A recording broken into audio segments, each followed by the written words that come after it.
John 1, and 2 shows that the Lord is eternal.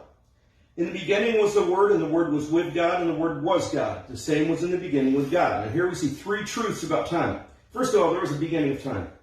God existed before time began, or more properly, outside of time. He's the creator of time. Eternity. We often think of eternity as just a never-ending amount of time, but that's not accurate. It's before time, after time, transcends time, and surrounds time. Just like you see this ruler.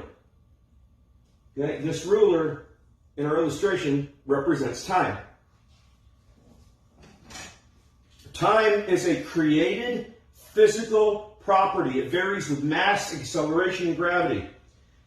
There are two major atomic clocks in the world. The atomic clocks are accurate in that they measure time by the movement of the atoms. Times Square in New York City and Big Ben in London.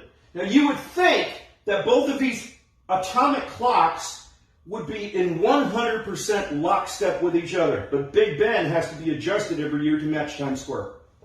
Now why is that possible? How is that possible if they're both atomic clocks?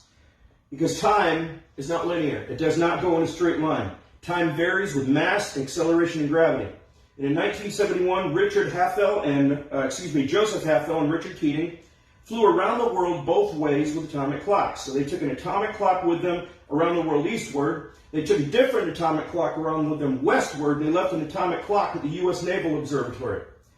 After their trips, they examined all three clocks and found that they all read differently. Now, it was only a few milliseconds, but the conclusion was clear. Time itself was affected. Similar experiments found the same results in 1976 and 1996. The conclusion is that time is a created physical property. Time is actually the fourth dimension of what scientists call space-time. Time as the fourth dimension changes based on changes of the three dimensions of space. It doesn't sound possible, but it is, and it's been proven. Time and space is different from time on Earth. I want to quote Christian physicist Michael J. Caine. The actual existence of past, present, and future is required by Einstein's theory of relativity. All space and time form a four-dimensional continuum that simply exists.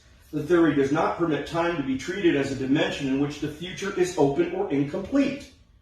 The theory of relativity has measurable consequences and has been validated by rigorous experimental tests. From a Christian point of view, it is reasonable to conclude that the entire four-dimensional structure resides before its creator in an eternal present. Before Abraham was, I am.